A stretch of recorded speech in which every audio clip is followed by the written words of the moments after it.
All right, back here on SportsLine, we'll dive right back into football in just a moment, but it just went final in the SoCon basketball tournament. Top seed Chattanooga and Furman back and forth deep into overtime.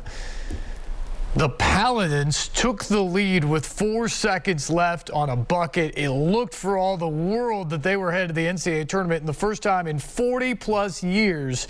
But David Jean-Baptiste hit a 40-footer at the buzzer to send Chattanooga to the NCAA tournament with a 1-point win. Absolutely amazing.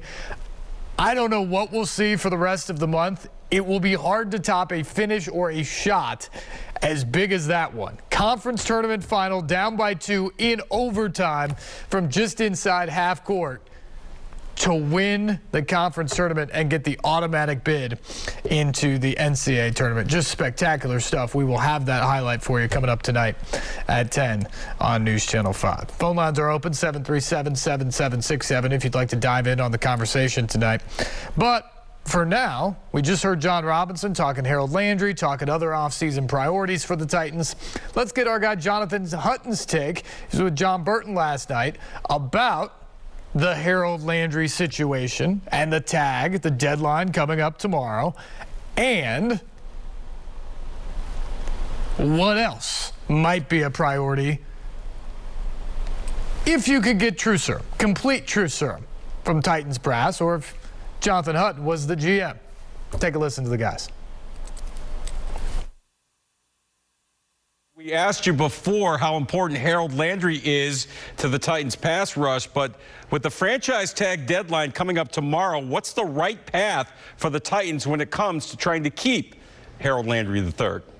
I think, John, they placed the franchise tag on Harold Landry on Tuesday's deadline. It makes the most sense to me, and it would allow contract negotiations to continue for a couple more months instead of letting him hit the open market and then you're negotiating against other teams instead of just his agent. I think it's the same approach that they took with Derrick Henry a couple of years ago, and eventually they tagged Henry but worked out a 4-year deal that was very team-friendly. And with the strength of this team being the 4-man pass rush and Landry being a very capable piece of production, especially with the players around him, the high motor that he plays with, he plays a high number of snaps on every down possible. I think that's good enough reason that you could pay him the $18 million in a one-off season if you can't get a long-term deal worked out with him. What they should not do is allow him to hit free agency because they'll lose him and they know it. Well, speaking of free agency, of course, it comes up next week. What would be your other big priority if you're John Robinson regarding the Titans and free agency? Well, a little 2 for 1. It's tight end and wide receiver, and I'm lumping them together, John, because they're going to have the same effect on the offense. The Titans really didn't have a third receiving option this past season. You could argue they didn't have a second, and they've got to address both positions in multiple additions and ways. There were 3 teams who had just 1 player with at least 500 yards receiving on the season, and that was it. The Giants, the Jets, and the Titans were those 3 teams. Every other team had multiple players go 500 plus. And when you look at the teams that went deep in the postseason in both conferences, they all had several options who the quarterback could pass to. The Titans just did not match that depth, and they've got to address that by signing new talent and ditching poor decisions. Already an interesting offseason for the Titans. Could get even more interesting. Jonathan Hollywood Hutton, the Jet Setter. Thanks for joining us tonight here on Sunday Sports Central.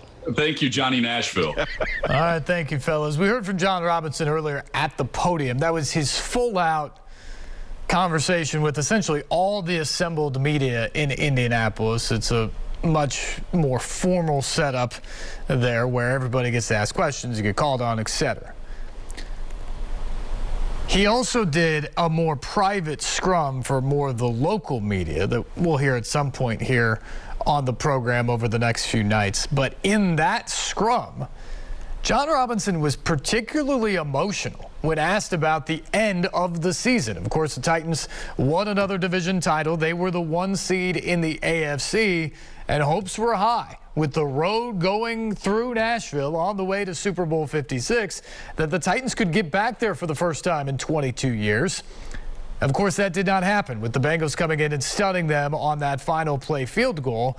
And John Robinson still not over that, clearly. He understood the opportunity in front of that team and the buzz that was around this team and around this city for playoff football, and how they let that opportunity slip away, and that those opportunities don't come around every day, that it may not be there for them next year or there for them in 2 years, that was a golden opportunity, and it didn't happen for him, and that stings, and it stings a lot. And for John Robinson, who grew up in West Tennessee, considers himself a Tennessee boy, despite the fact of working around the league and moving around the country, it means a lot to him. Not just to have this job because it's one of 32 in the NFL, but to have this job because it's his home state's team. He understands what it means to Tennessee. He understands what it means to Nashville. And he let that be known. He was emotional talking about the opportunity cost, the amount of people that showed up, the atmosphere that was there to cheer this team on to get to another level. And they couldn't get it done. And that hurts.